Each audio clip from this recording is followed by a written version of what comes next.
E filloj me emrin e Zotit, mëshiruesit mëshirëplot.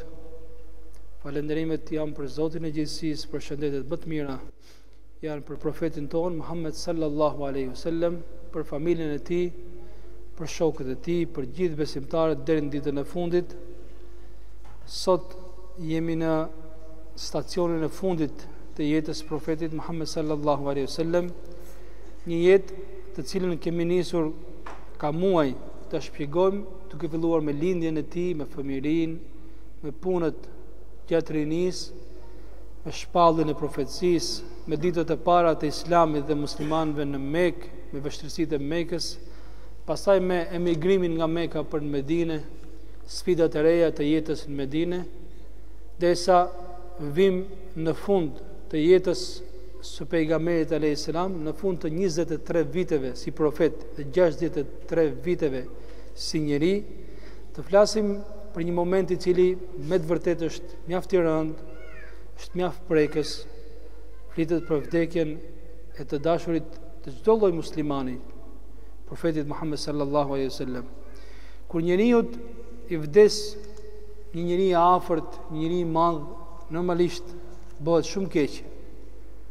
Dhe nëse ky njeri që vdes është një profet, boshllëku që lihet mbrapa shumë i madh, se profetët kanë mesazhin e Zotit, kanë drejtësinë, kanë urtësinë, kanë mëshirën, dhe me largimin e pejgamberëve, dashje pa dashje, lihet një boshllëk i madh në jetën e njerëzve. Ndërsa njeriu për cilin po flasim neve është njeri shumë i madh, po është dhe profet, madje është profeti i fundit. Vetëm ta imagjinoni se sa të vështirë e kemi ne kur dëgjojmë për detajet e vdekjes së tij mbas 1400 vitesh, e ne kemi besuar pa e para të. Imagjinoni dhimbjen, vuajtjen, vështirësitë, në çfarë situate kanë qenë shokët e tij. Ata të cilët po se pa një namaz ju duke se çfarë ka ndodhur, domethënë. Ai ishte njeriu me cilën i qanin hallët, i ndanin gëzimet, njeriu që e shikonin kur i zbriste shpallja, njeriu me cilën jetonin e përshëndesnin. Pra, për këta njerëz nuk ishte as pak e lehtë të dëgjonin lajmin që profeti juaj, njeriu juaj më i afërt, atë të cilit i thoshin për ty bëjmë kurban fëmijët tanë dhe vetët tonë, o profeti i Zotit, do vinte një ditë që nuk do ishte më mesin e tyre. Zot dëgjonin më fjalën e tij, zot shihnin më fytyrën e tij, zot i jepnin më selam atij, zot ja preknin dorën atij. Realisht është sfidë dhe është sprovë shumë e madhe. Prandaj në radh parë ne, si thuash, mundohemi të kuptojmë se çfarë kanë kaluar shokët e pejgamberit alayhis salam, për ta ditur se realisht kanë patur momentet më të vështira. Prandaj, në çdo lloj fatkesie që mund të ndodhë një besimtari, ta çojmë mendjen tek fatkesia që ka ndodhur me vdekjen e pejgamberit alayhis salam. Ta çojmë mendjen tek njerëzit e tij, tek shokët e tij, si kanë përballuar këtë fatkesi. Edhe ka për të parë që nuk ka fatkesi më të madhe se sa vdekja e profetit Muhammed sallallahu alaihi wasallam. Prandaj ata çdo lloj vdekje që ka ndodhur më mbrapa, çdo lloj fatkesie që ka ndodhur më mbrapa, ka thënë çdo gjë është e lehtë. A u arrit të përballohet vdekja e pejgamberit alayhis salam, që është njeriu më i miri i Zotit dhe ju përgjigj urdhit të Zotit. Çdo lloj gjë tjetër, çdo vdekje tjetër është e lehtë. Unë në temën e kaluar fola për haxhin e lamtumirës dhe fola për disa shenja në jetën e pejgamberit alayhis salam që treguan që tashmë jeta e tij dhe misioni i tij po shkonte drejt fundit.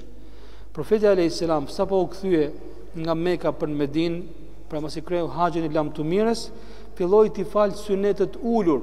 Ishte hera parë që ai falej ulur. Normalisht në fillim ka falur sunetet ulur. Dhe filluan të dalin disa thinja në flokët e tij. Kur ka ndruar jetë, pejgamberi alayhis salam thuhet se në kokën e tij ka patur 12 thinja, 12 qime të thinjura, kaq ka patur gjithsesi. Dhe Omeri radiallahu anhu me qeshur i tha, duket se po thinjesh o profeti i Zotit. Por pejgamberi alayhis salam tha, më ka thinjur surja Hud dhe surët tjera të ngjashme me të. Çfarë ka në surën Hud që thinjë pejgamberi alayhis salam? Dietarët thonë është një nga ajetet që është ajeti fort, fastaqim kama umirta wa man taba ma'ak. Rrit drejt në rrugën e Zotit, siç është urdhëruar prej Zotit, ti dhe gjithë ata që kanë ndjekur. Dhe mos i tekaloni kufit, se Zoti nuk i don ata që tekalon kufit. Thotë që është nga ajetet më të forta. pra të qëndrosh në rrugën e drejtë, ti o Muhammed dhe ata që kanë besuar ty. Rreth 13 ditë para se të ndrojë jetë pejgamberi alayhis salam ka zbritur një ajet për të cilin dietarët thonë është ajeti i fundit për Kur'anit famlar. Ky ajet, vetë ajeti në brendësinë e tij sikur ka një sinjal që tashmë jeta e pejgamberit alayhis salam i ka ditët e numëruara. Ky ajet thotë wattaqu yawman turja'una fihi ila Allah, dhe kini frikë, rujuni asaj dite kur do të ktheheni tek Zoti, e çdo nefs do të shpërblehet me atë që ka bërë dhe juve nuk do t'ju bëhet padrejti. Për këtë ajet thuhet se është ajeti i fundit që ka zbritur nga Kur'ani famlar, pra ajeti që e ka përmbyllur gjithë revelatën hyjnore. Kur zbriti ky ajet, pejgamberi alayhis salam qëndroi heshtur. Qëndroi heshtur dhe sikur ktheu në memorien e tij të gjitha ngjarjet që kishin ndodhur që nga momenti i ardhes profecisë. Ishin shumë ngjarje. Koha kishte kaluar shumë shpejt, situatat ndryshuan shumë shpejt. Pra 23 vite me një ngarkesë të jashtëzakonshme. Nëse do ta merrni jetën e pejgamberit alayhis salam, do të shikoni se në çdo ditë ka patur një ngjarje të madhe. Për 23 vite situata ndryshoi.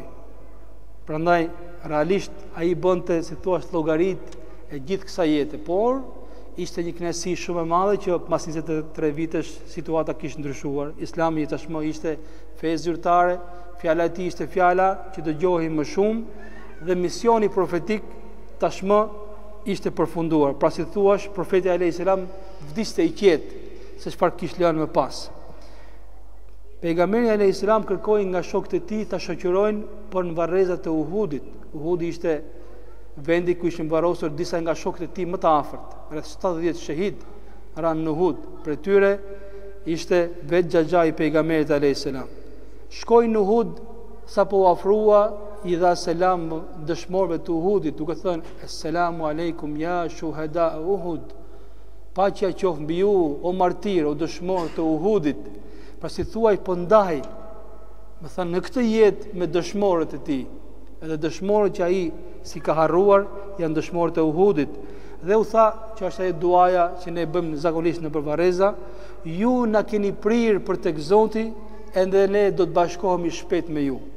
Pra si thuash edhe unë do të bashkohem shpejt me ju. Thuhet se gjatë kthimit nga Uhudi për në Medinë, profeti alayhis salam filloi të lotoi, të qaj, e pyetën shokët, pse qanu profeti i Zotit? Tha, më ka marrë malli për vëllezërit e mi. I thanë ata, jemi afër teje, ja ku na ke o profeti i Zotit. Jo, tha, ju jeni shokët e mi.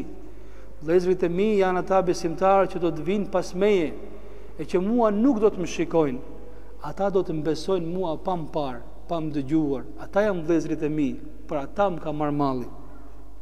Pastaj i kërkoi shokëve të tij të shkojë të vizitojë varrezën e Bakijes. Varreza e Bakijes është varreza kryesore në Medinë, tashmë është përballë xhamisë së profetit Muhammed sallallahu alaihi wasallam. Ai që shoqëroi quhet Ebu Muwahhib, i tha atij pejgamberi alayhis salam, eja të shkojmë vizitoj varrezat e Bakijes. E kur masi bëri i dha selam varrezave, u lut për ta, për të vdekurit, pra i tha këtij personi shoqëruesit, o Ebu Muwahhib, Zoti më ka futur të zgjedh në mes çelësave të kësaj bote, pushtetit kësaj bote, për jetësisë dhe në fund të më jap xhenetin, dhe më ka futur të zgjedh në mes takimit me Zotin dhe të më jap xhenetin. Ai tha, o profeti i Zotit, u bofsha kurban për ty, po zgjidh të jesh i përhershëm në këtë botë, të kesh çelësat e dynjas dhe më fund pastaj të kesh xhenetin. Nuk ka më mirë për ty dhe për ne. I tha, jo, unë kam zgjedhur diçka tjetër. Kam zgjedhur takimin me Zotin dhe kam zgjedhur xhenetin. 11 ditë përpara se të ndrojë jetë, profeti Muhammed sallallahu alaihi wasallam është fal ulur. Shkonte, ishte i ulur, ai ishte imam, i dilte në krah djathtë Ebu Bekri, dhe pejgamberi domethënë bënte tekbirët, Ebu Bekri ishte ngritur në këmbë dhe xhamati ishte në këmbë dhe ja përsëriste tekbirët siç i thoshte profeti Muhammed sallallahu alaihi wasallam. Ndërsa 4 ditët e fundit të jetës së tij është falur Ebu Bekri si imam në vend të profetit Muhammed sallallahu alaihi wasallam. Kur ka urdhëruar që imam të falet Ebu Bekri, edhe pse ai ishte gjallë, por ishte shumë i lodhur, nuk dilte dot për namaz, Aisha që ishte dhe vajza e Ebu Bekrit, tha: o profeti i Zotit, mos e nxirr imam Ebu Bekrin, se e ka zorin shumë, është njëri i dobët, nuk e përballon dot të jetë imam. Pra ajo në fakt kishte frikë diçka tjetër, kishte frikë se njerëzit duke parë që në vendin ku falet pejgamberi alayhis salam dilte babai i saj, natyrisht do ta kishin inat ato, do thotë. Ç'kërkon ky ku pejgamberi është gjallë, do thotë. Pas se zëvezon kush vendin e pejgamberit alayhis salam. Këtë kishte hall, por profeti alayhis salam tha: çoj fjalë babait tënd, dal imam. Prapë insistoi Aisha për zyti për streti, atëherë u zëmrua pejgamberi alayhis salam, tha: si jeni ju gratë? Jeni tamam si gratë në historinë e surës Jusuf. Unë çfarë të them, e ti çfarë më thua? Çoj fjalë Ebu Bekrit falet imam. Dhe një nga shenjat më të forta që muslimanët kanë zgjedhur drejt kur kanë zgjedhur për kalif, për prijes Ebu Bekrin, është se në jetën e pejgamberit alayhis salam ai është falur imam me urdhër të pejgamberit alayhis salam. Dhe atij njeriu që pejgamberi sa ja linte vendin për të falë si imam, natyrshëm, edhe pse nuk e tha tekstualisht, ja kishte lënë të drejtën të pri umetit mas vdekjes së tij. Kjo është nga argumentet më të forta që vërtetojnë se muslimanët zgjodhen drejt dhe zgjodhen atë që kishte dash Zoti dhe pejgamberi i Zotit, profeti Muhammed sallallahu alaihi wasallam. Vëllezër dhe motra, në ditët e fundit të jetës së tij, siç është vërtetuar, pejgamberi sallallahu alaihi wasallam ka qenë shumë i lodhur. Simptomat e sëmundjes së tij kanë qenë dhimbje fortë koke, ka qenë edhe temperaturë shumë e lartë. Në disa transmetime thuhet që ai i thoshte Aishës: akoma e ndjej shijen e helmit përpara 3 vitesh që më bën në Khayber, sikur po më kput damari që më çon gjak në zemër. Pra një nga thosh ndikimet atij helmi ishin mas kësaj. Por sidoqoftë, këto janë sebepet e dynjas, sebepet e vdekjes. Por smundja ka qenë aq e fortë saqë ai her mas here fuste dorën në një enë me ujë dhe fërkonte ballin e tij dhe thoshte: la ilaha illallah, vdekja pas ka dhimbje të forta. O Zot, më lëso dhimbjet e vdekjes. Dhe kjo është nga treguesit më të fortë që vdekja është pushtet shumë i fortë. Nuk është e lehtë, vdekja nuk është e lehtë, kur dhe vetë pejgamberi alayhis salam ka vuajtur, madje dikush e ka pyetur: edhe ti vuan në vdekje o profeti i Zotit? Tha: Zoti do të më jap sevapet dhe në smundje, që edhe smundjen time ti marr gjitha shpërblimet prej kësaj dynjaje. Por ajo që është e vërtetuar është se dhimbjet e tij kanë qenë shumë të forta. Sidomos i ka patur dhimbje në kokë, saqë ai e shtrëngonte kokën, e lidhte, e fashonte kokën. Kërkoi, nga që e dini që ai ka qenë i martuar me disa gra, kërkoi prej grave, sepse e kishte domethënë me ndante ditët, i kërkoi prej grave të tij që ditët e fundit të jetës, ditët e smundjes t'i kalonte në shtëpinë e Aishës, ishte më i qetë. Dhe si thoshte edhe shërbimi ishte më i mirë në shtëpinë e Aishës. Ato e kuptuan vetë dhe i dhanë leje të qëndrojnë në shtëpinë e Aishës. Në këtë moment ishte në shtëpinë e Mejmunës dhe i çoi fjalë njerëzve të vinë ta marrin ta çojnë tek shtëpia e Aishës. Erdhi Fadl ibn Abbasi, një prej kushërive të pejgamberit alayhis salam, dhe Ali ibn Abi Talib ishte kushëri i tij po ashtu. Erdhën ta marrin ta shoqërojnë për nga shtëpia e Mejmunës në shtëpinë e Aishës. Nuk ishin larg, ishin afër, se nuk ishin shtëpi, ishin në dhoma. Ishin dhoma të vogla prej balte. Këto kanë qenë shtëpitë e pejgamberit alayhis salam. E vunë në supe pejgamberi alayhis salam dhe aty e pa njerëzit se ai është shumë smur, nga që este me shumë vështirësi dhe i tërhiqte këmbët dhe kokën e kishte fashuar. Atë njerëzit realisht u trembën kur e pan në këtë gjendje profetin Muhammed sallallahu alaihi wasallam. Por herë bëhej më mirë. Një herë kur doli Aliu radiallahu anhu nga vizita mas i pa pejgamberin alayhis salam, e pyeti Abbasi, xhaxhai, ishte dhe xhaxhai Aliu dhe xhaxhai pejgamberit alayhis salam: si e le profetin e Zotit? Tha: sot më duk më mirë, mashallah. Ai tha: ai nuk bëhet më mirë. Unë e kam përjetuar vdekjen e gjithë fëmijëve të Abdul Muttalibit dhe unë e njoh çerën e tyre para vdekjes. Profeti alayhis salam ka çerën e vdekjes. Pra ai, si thoshte, e njehte, domethënë që profeti alayhis salam do të vdiste. Normalisht njehte nga eksperjenca, se kishte parë vdekjen e xhaxhallarëve të pejgamberit alayhis salam, njerëzve të tjerë. Pra ky e kuptoi që kjo është smundje pas të cilës nuk ka shërim. Pra është smundja e vdekjes. Aisha radiallahu anha, në dhomën e cilës ndodhe pejgamberi alayhis salam, kur e shifte në këtë gjendje, ju kujtua që ka një dua që është duaja e smundjes.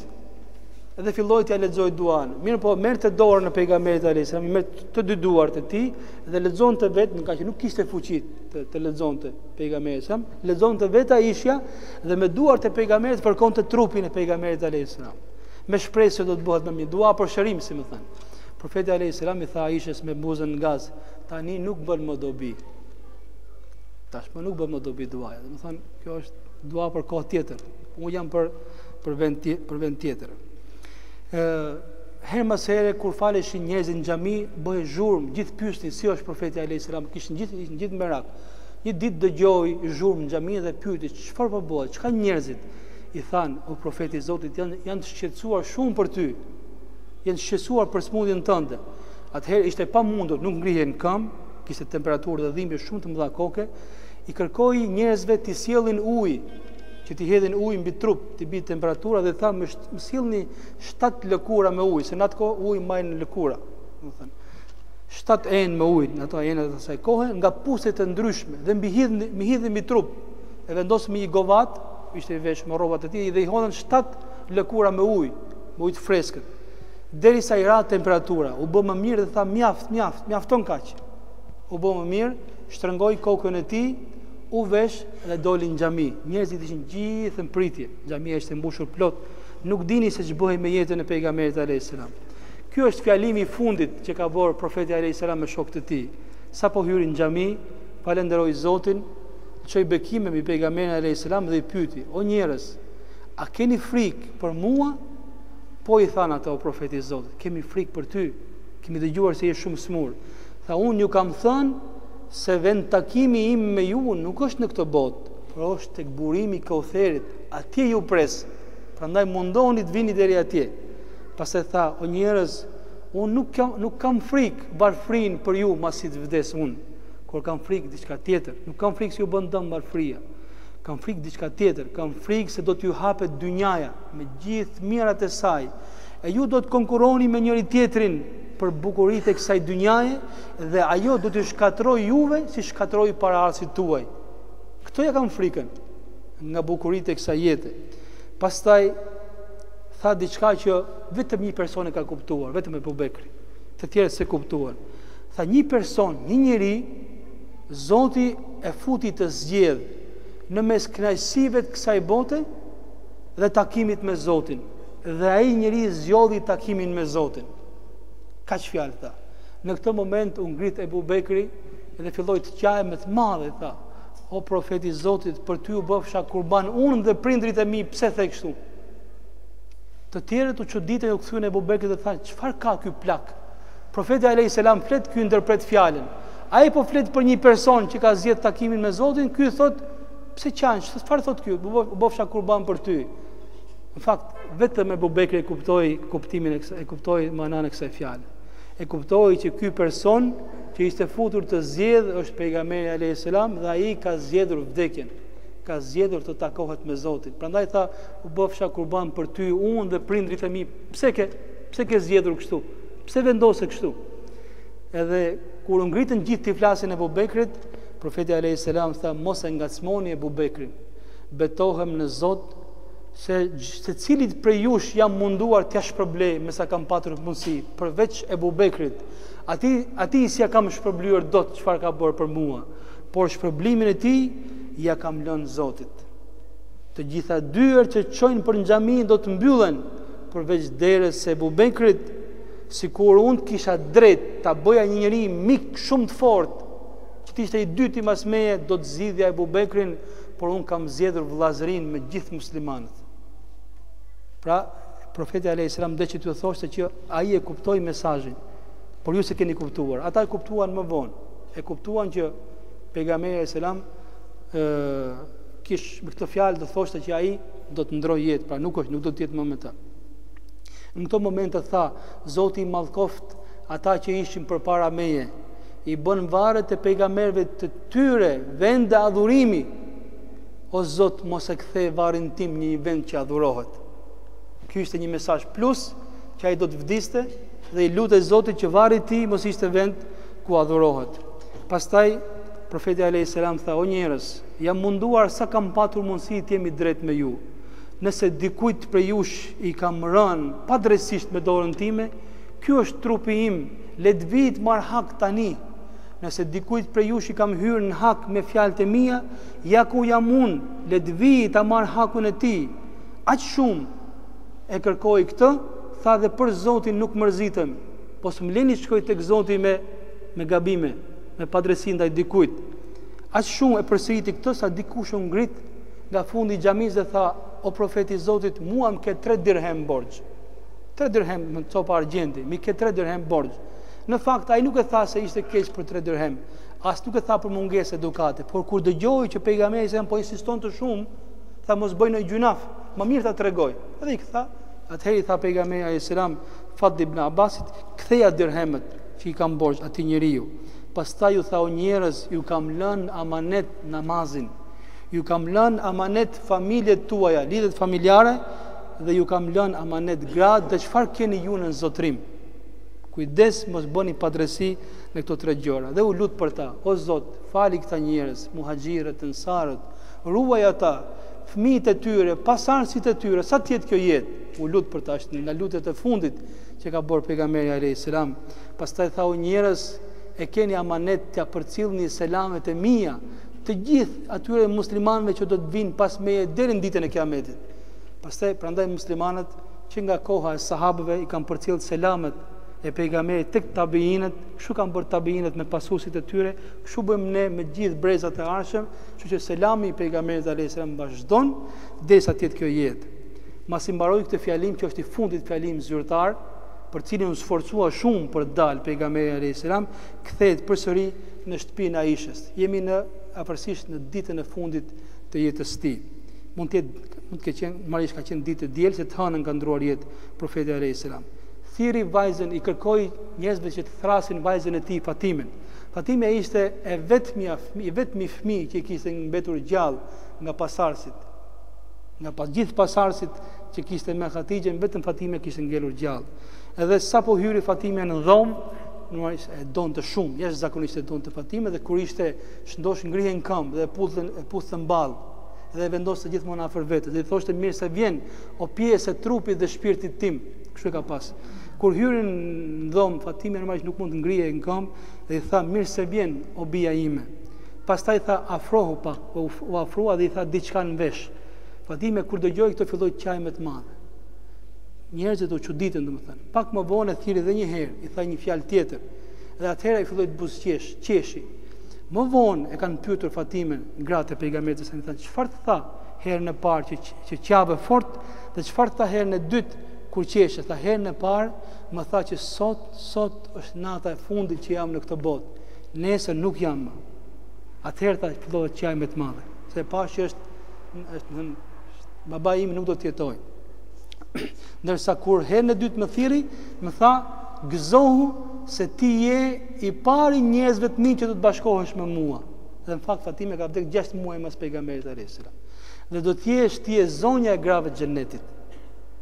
Fatime është nga 4 gratë që janë zonjat e grave të xhennetit. Të nesërmen ishte ditë, edhe Fatime është qante fort kur e shiftin këtë gjendje, thoshte: mira unë për babain tim kur shohim këtë gjendje. Sa po vuan ai dhe i thoshte: mos qaj për mua, nuk ka më vuajtje për baban tënd, o Fatime. Mbaruam vuajtjet për baban tënd. Ishte ditë e hënë. Data 12 e muajit Rabiul Awwal, është fiks ajo ditë në cilën ka lindur profeti Muhammed sallallahu alaihi wasallam. Ajo datë dhe ajo ditë ishte namazi sabahut. Ai nuk dilte dot për namaz. Ishte i pafuqishëm, nuk lëvizte dot për dalë për namaz. Prijes normalisht prijes namaz ishte Ebu Bekri. Por sa kur njerëzit po falin namazin e sabahut, profeti alayhis salam hapi perden e dhomës që e lidhte dhomën me xhamin e tij. Hapi, u ngrit, domethënë me sa kishte fuqi, u ngrit në këmbë dhe i pa shokët duke falë namaz dhe buzëqeshi. Mi po ato kishin profil. Kur e pa këtë gjendje, Ebu Bekri u tërhoq nga mrapa që dali imam pejgamberi sallallahu alajhi wasallam. Të gjithë filluan, ishin gati duke prish namazin, filluan të shohin bish syrit. Domethënë shqyr që u bë mirë pejgamberi sallallahu alajhi wasallam. Dhe ishin gati duke prish namazin gjithë, gëzim shumë i madh. Domethënë po del pejgamberi nga smundja, po vjen në xhami, por ja bëri me shenjë që qëndroni. Thjesht buzëqeshi dhe u kthye dhe kjo është hera e fundit që ka dalë nga dhoma e tij. Është shikimi i fundit që i ka parë dhe buzëqeshja e fundit që i ka dhënë shokëve të tij, i ka lënë të gjithë në namaz, në prisinë e Abu Bekrit, të gjithë vëllezërit, të gjithë bashkuar, normalisht si thua shkonte tek Zoti i qetë, që i ka lënë bashkuar këta njerëz, këta nxënës që ai vet i pa të rritur. Pra kjo është thashë edhe një shikimi i fundit, buzëqeshja e fundit, ka qenë namazi sabahut, njerëzit nuk shkuan në shtëpi mbasi mbaruan namazin e sabahut, por qëndruan në xhami. Profeti alayhis salam si kohë ka ndruar jetë me në paraditën e ditës hënë. Sa po u ngrit dielli i asaj dite, thuhet fiks në këtë kohë ka lindur paraditë, domethënë. Direkt mas sabat, mas i ka lind dielli, si thuash sikur lindi atë ditë ku lindi dielli, dhe ai ishte dritë dhe diell për gjithë shoqërinë, vdiq në atë ditë kur linte dritën mbrapa njerëzve, se ka lënë mbrapa një pasuri të jashtëzakonshme. Një pasuri që se ka lënë askush në këtë botë. Trashëgimia që ka lënë pejgamberi selam është trashëgimia më e pasur. Jo thjesht për ne si musliman, por për mbar botën. Ky është momenti ku ndroi jetë pejgamberi selam.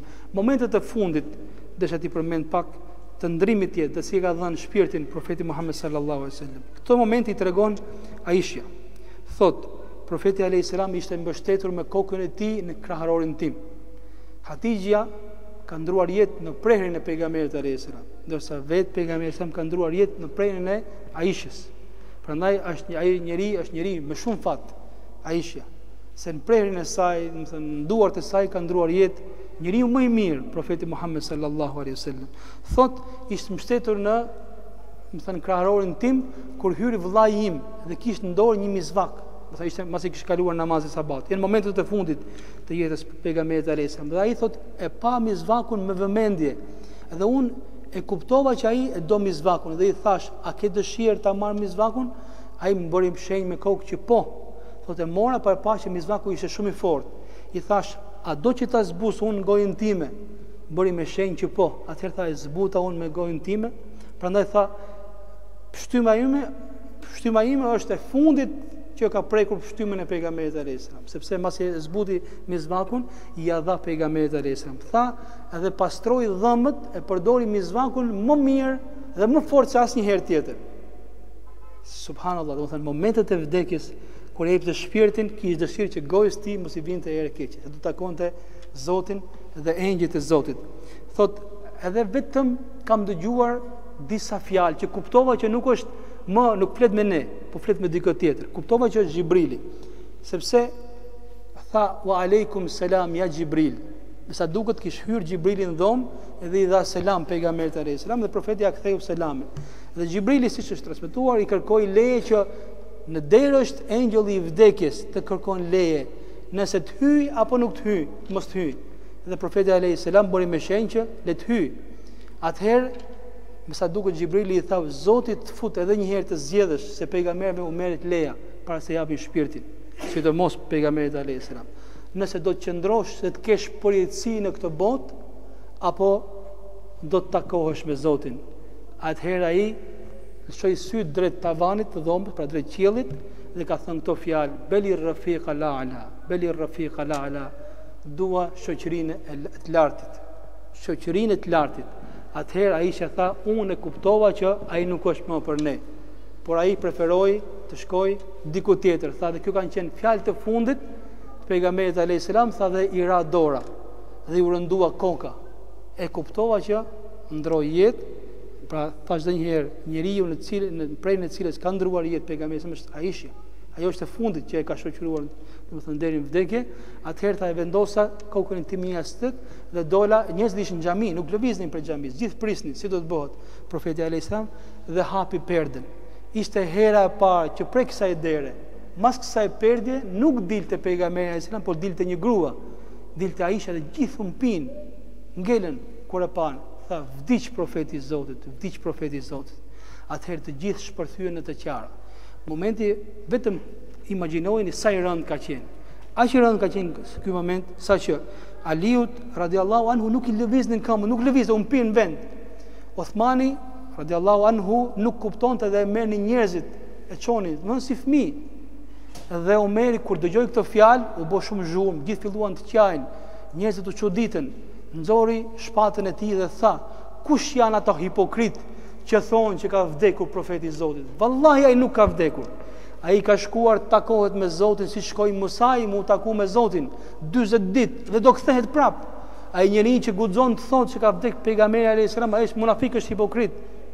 Dhe kur të kthehet me shpatën time do t'u akpus kokat atyre njerëzve." Kur dëgjuan këto fjalë, një pjesë do marrin mendja me të vërtetë që nuk ka vdekur pejgamberi sa, ka shkuar të takohet me Zotin dhe u bë shumë rrëmuj. Njerëz vetëm që janë në xhami. Në këto momente nuk ka qenë Ebu Bekri. Ebu Bekri kur e pa që pejgamberi sa u duk që u bë më mirë, në përgjithësi thuhet që edhe vdekuri njeriu para vdekjes bëhet më mirë, kur e pa që u bë më mirë, shkoi në periferitë e Medinës ku kishte bashortën e tij, njerëzit e gruas së tij. Dhe kur u kthye, pa që ishte zhumë e madhe në xhami, e than ka vdek pejgamberi sa. Edhe u fut më një herë me shpejtësi në dhomën e Aishës, ishte vajza e tij. E tha: "Ku është pejgamberi?" Edhe i treguan, e kishin mbuluar fytyrën. Ja zbuloi fytyrën normalisht, por Ebu Bekrin ka qenë momenti më i vështirë. Ne nuk duhet të harrojmë asnjëherë që Ebu Bekri është njeriu më i afërt që ka pas pejgamberi alayhis salam, prej burrave. Ndërsa prej grave ka qenë vajza e Ebu Bekrit, Aisha, siç ka thënë dhe vetë ai. Njeriu më i afërt prej burrave për mua është Ebu Bekri. Ndërsa prej grave është vajza e tij. Pra Ebu Bekri ka cilësi që si ka asnjëri tjetër. Atëherë kur i hapi fytyrën, e pa që realisht kishte çerën e vdekjes, edhe i tha: "O profeti im, o i dërguar im", filloi ta puth mbadhën, syjen, mjekrët, në gjitha. I tha: "Sa i hishëm që qenke dhe i vdekur, siç ke qenë i hishëm dhe i gjallë, o profeti i Zotit." Pastaj tha: "Gëzohu, o profeti i Zotit, se ti nuk ke për të vdekur më. Një herë ka caktuar Zoti vdekjen, ti vdiqe. Nuk ka më vdekje për ty. Tashmë e mrapa për ty ka vetëm jetë." Mirë po, shumë e çuditshme. Ebu Bekri ka qenë nga njerëzit më të ndjeshëm, nuk ka pas duruar asnjëherë, nuk duronte. Në këtë moment, në vdekjen e pejgamberit alayhis salam, Ebu Bekri ka qenë njeriu më i fortë. Më i fortë se gjithë dhe më i fortë se Omeri. Omeri nuk e mante dot veten. Gati doli nga kontrolli. Kishin njerëzit frikë të hapnin gojën se mund t'i godiste. Kushdo që thoshte ka vdek pejgamberi, se kishin frikë se i godet Omeri. Por Ebu Bekri doli edhe i foli Omerit, domethënë. Omeri vazhdon të tij, domethënë. Kush guxon të thotë se ka vdekur profeti i Zotit, ai është hipokrit dhe ka punë me mua. Ai do të kthehet prap. I foli 2-3 herë Omeri vazhdon të tij, atëherë i foli njerëzve. O njerëz, dëgjoni këtu. Dhe njerëzit kur panë Ebu Bekrin kthyen nga Ebu Bekri dhe e lanë Omerin. Shive çfarë fjalë. Çto fjalë nuk i thotë robi nga vetja e tij, nga mendja e tij. E pasi në momentet që është shumë e rëndë, njeriu nuk i zgjedh dot fjalët. Është Zoti ai që frymëzon. Edhe Zoti i dha Ebu Bekrit fjalët më të forta, që po ti mbledhesh po të rish 1000 vjet nuk i mbledh dot. O njerëz, kush ka adhuruar Muhammedin, le ta di se sot Muhammedi alayhis salam ka vdekur. Kush ka adhuruar Zotin, le ta di se Zoti është i gjallë dhe asnjëherë nuk vdes.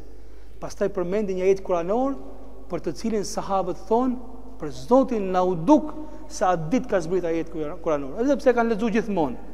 Wa ma Muhammedun illa rasulun qad khalat min qablihi ar-rusul. Muhamedi është vetëm i dërguar. Kanë kaluar shumë të dërguar përpara tij. Nëse ai vdes ose vritet, ju a do ktheni shpinën Zotit, do harroni Zotin, ai një lidh për robit apo për Zotin. Edhe u lexoj këtë ajet. Kur lexoj këtë ajet, atëherë tha Omeri, tha, u binda se ka vdek profeti alayhis salam dhe doli jashtë, filloi çaj dhe i ratifikët. Edhe ai vetë i fundi që dërzua është Omeri radhiyallahu anhu. Por Ebu Bekri vazhdon të jetë shumë i fortë dhe shumë i qartë. I tha Omerit, mos bëj kështu, por të shkojmë të çojmë në fund amanetin e pejgamberit alayhis salam. Duhet të zgjedhim pasardhësin e tij, se kishte frikë nga rrëmujat dhe kishte frikë se mos sulmohen muslimanët dhe nuk kanë të parë. Dhe ky është momenti ku masi u diskutua, u zgjodh Ebu Bekri si prisi muslimanëve dhe zëvendës pasardhës i pejgamberit alayhis salam. Kjo zgjedhje është bërë pa u varros xhenazja e pejgamberit alayhis salam, se realisht ishte më e rëndësishme, se rrezikoi uniteti i muslimanëve. Masi zgjidhet Ebu Bekri si pris, u kthyen. Tashmë duhet binte për pjesë atyne, ta lanin trupin e pejgamberit alayhis salam, ta varrosin. Shumë gjëra nuk dinin si t'i bënin. Ato kishin parë me njerëz të tjerë, por nuk dinin si t'ia bënin me pejgamberin alayhis salam. U kthyen dhe menduan që t'i lajnë xhenazën, kufomën pejgamberit alayhis salam. Mirë, po xhenazat të tjera gjithmonë kur i lani hiqnin rrobat dhe i mbulonin me diçka. A mund ta bënin diçka të tillë dhe filluan të bëjnë debat. Jo ti heqim rrobat, ti mos i heqim rrobat. Por Zoti thuhet që u dha një moment qetësie kur të gjithë i zugjumi dhe dëgjuan dikë që thiri për larg. Lajeni profetin me rrobat e tij. Edhe nuk e morën vesh se kush ishte ky. Zoti ju udhëzonte që si të bën me xhenazën e pejgamberit alayhis. Kështu që e lan mbi rrobat e tij. Do thënë, duart e tyre nuk e prekën trupin e pejgamberit alayhis. Pastaj doli diçka tjetër. Ku do ta bënin varrin e pejgamberit alayhis. Dikush tha, kam dëgjuar profetin alayhis të thotë se pejgamberët varrosen aty ku vdesin. Atëherë binte që të varrosen në dhomën e Aishës, poshtë, do thënë, shtratit të tij ku kishte ndruar jetë. Kështu që filluan të gërmojnë vendin, e mbasi e qefinosën, i falën namazin e kanë falë të gjithë besimtarët e Medinës, kanë hyrë në dhomë, dhomat kanë qenë shumë të vogla, 10 nga 10 hynin njerëzit, filluan burrat një herë, pastaj u falën gratë, u falën dhe fëmijët, nuk ngeli besimtar, do thënë pa falë xhenazë. Edhe fëmijët ja kanë falë xhenazë. Biles fëmijët, siç transmetohet, fëmijët kanë qenë ata që janë mërzitur më shumë me vdekjen e pejgamberit alayhis salam. Ashtu si që janë gëzuar më shumë kur ai ka hyrë në Medinë atë ditë, se fëmijët janë të çiltër, janë të pastër, nuk i drejton dot, domethënë, janë gëzuar shumë fëmijët, kanë qenë shumë të lidhur me pejgamberin alayhis salam. Ata thonë kanë qarë shumë jashtëzakonisht, dhe thonë dita më e zezë e Medinës ka qenë dita kur ka ndruar jetë profeti alayhis salam. Fëmijët domethënë kanë ndjerë shumë keq. E kanë qenë shumë të lidhur me pejgamberin alayhis salam. Masi ja falën xhenazën, e futën në varr. Aty që ja bën domethënë direkt poshtë shtratit të tij, njerëzit e tij të afërt u futën në varr dhe e rregulluan varrin e pejgamberit alayhis salam. Biles aty ka pas dhe një diskutim si duhet jetë varri. Ka dy lloj varrësh që bëjnë muslimanët, një lloj varri që ne kemi traditën tonë, që vetëm hapet varri në thellësi dhe vendoset kufoma, por banorët e Medinës kanë pas një me stil tjetër. E hapnin varrin siç hapim ne sot dhe në fund horizontalisht bën një dalje tjetër, aty e fusin kufomet, domethënë. Kjo është. Dhe thanë nuk dim si t'ja bëjmë. Mirë po, i pari që erdhi dhe pyetën ishte nga banorët e Medinës. Thanë që me sa duket Zoti ka dashur që ta varrosim siç e varrosin dhe tradita dhe njerëzit e Medinës, dhe është varrosin në këtë formë. Pejgamberi pa është hapur varri dhe në fund hapet një vend vetëm për të futur kufomën, dhe shu i hodhën dhe trupit pejgamberit alayhis salam. Kur kthye normalisht ishte shumë e rëndë të varrosë pejgamberin alayhis salam, ta mbuloje me dhe atë, domethënë. Edhe kur u kthyen Fatimia u doli përpara dhe i tha Enes ibn Malik, o Enes ibn Malik, a ju bën duar të hidhni dhe mbi trupin e pejgamberit alayhis salam? Ajo fjalë provokonte edhe më shumë, domethënë, ndjenja dhe qarën, sikur po i thoshte nuk na bën duar, po çfarë të bënim? Jemi detyruar ta bëjmë diçka të tillë. Sahabët jo vetëm atë ditë, por siç është transmetuar në histori, e kanë vuajtur shumë vdekjen e pejgamberit alayhis salam. Dhe është vërtetuar se ata, domethënë, për një kohë shumë të gjatë, nuk ju shijonte as ushqimi, as familja e tyre, as fëmijët e tyre, dhe vetëm qanin nëpër rrugë, qanin dhe gratë e pejgamberit alayhis salam, qanin fëmijët të gjithë dikën duke qarë. Kur dikush ka ardhur në Medinë, pas sa kishte ndruar jetë pejgamberi alayhis salam, dëgjoi zhurmë dhe u duk se po bën telbie, do thonë ku sikur bën njerëzit që shkojnë haxh, flasin gjithë bashkë. Dhe i thanë ka vdekur profeti Muhammed sallallahu alaihi wasallam. Prandaj njerëzit bërtasën, gjithë njerëzit ishin duke qartë. Pra realisht sahabët meriton të lutemi, do thënë, për këta njerëz që kanë duruar një fatkeqësi kaq të madhe. Do thënë kanë parë me sytë e tyre, kanë mbarosur me duart e tyre profeti Muhammed sallallahu alaihi wasallam. Një nga momente që është moment mjaft prekës, pasi ndron jetë pejgamberi sallallahu alaihi wasallam, ishte ditë e hënë, u tregova domethënë ato momente. Të nesërmen është varros, ditën e martë është varros pejgamberi selam, kur erdhi namazi direkt masi varroset pejgamberi selam, Ebu Bekri, që tashmë ishte me statusin prijes i muslimanëve, i kërkoi muezinit përhershëm zyrtar, ishte Bilali, të thras ezanin. Po Bilali gjithmonë kur thriste ezanin, e kishte syt i ka pas gjithmonë nga dhoma e pejgamberit alayhis salam. Se sa i thriste ezanin, dilte profeti alayhis salam. Dhe fillon ezanin që thotë Allahu Akbar, Allahu Akbar. Pastaj fillon atë ashhadu anna Muhammeden Rasulullah dhe priste që dal pejgamberi alayhis salam, po nuk dilte pejgamberi alayhis salam. Dhe filloi të qaj me të madhe, dhe shkputi ezanin. U mundua për herën e dytë, nuk e mundi dot. U mundua për herën e tretë, edhe i tha Ebu Bekrit, unë nuk e thras më dot ezanin. Të lutem të më falësh që unë nuk e thras me ezanin në këtë vend. Se sa herë që kishte thirrur ezanin, kishte pas gjithmonë dilte pejgamberi alayhis salam. Sa ai ka pas zgjuar Bilali, domethënë zgjonte pejgamberin alayhis salam, edhe është e vërtetë që Bilali mas kësaj s'ka thirrur ezanin, ka shkuar në Irak. Aty ka qëndruar një kohë gjatë, ku ka kthyr dhe një herë i kanë kërkuar ta thrasë ezanin, me vështirësi shumë të madhe e ka mbaruar, dhe kjo është hera e fundit, domethënë mas kaq vitesh. Domethënë realisht ishte shumë e dhimbshme, sidomos për këtë njerëz i cili gjithmonë kur kishte thirrur ezanin shifte fytyrën e pejgamberit alayhis salam. Vëllezër dhe motra, i lutemi Zotit në radh parë të na bëjë ndjekës të pejgamberit alayhis salam, të na bëjë për atyre që e jetojnë sa kanë mundësi jetën e tij, sepse fundit pejgamberi më ka qenë njeri. Normalisht vdekja e tij është vdekje shumë e madhe, është humbje shumë e madhe për njerëzit. Vdekja e një profeti le shumë boshllëk, aq më tepër kur është vdekja e pejgamberit alayhis salam. Por ai, shqyrë Zotit, ka lënë një trashëgimi shumë të madhe. Dhe ka thënë, ju kam lënë librin e Zotit dhe traditën time, kapuni fort mas tyre se nuk keni për të humbur. E lutem Zotit të gjithësisë na bëj për atyre që e mësojnë jetën e këtij njeriu sallallahu alaihi wasallam. Mundohen ta përjetojnë atë jetë e ta zbatojnë sa kanë mundësi. E lutem Zotin e gjithësisë që ne mos na privoj nga tradita e pejgamberit alayhis salam.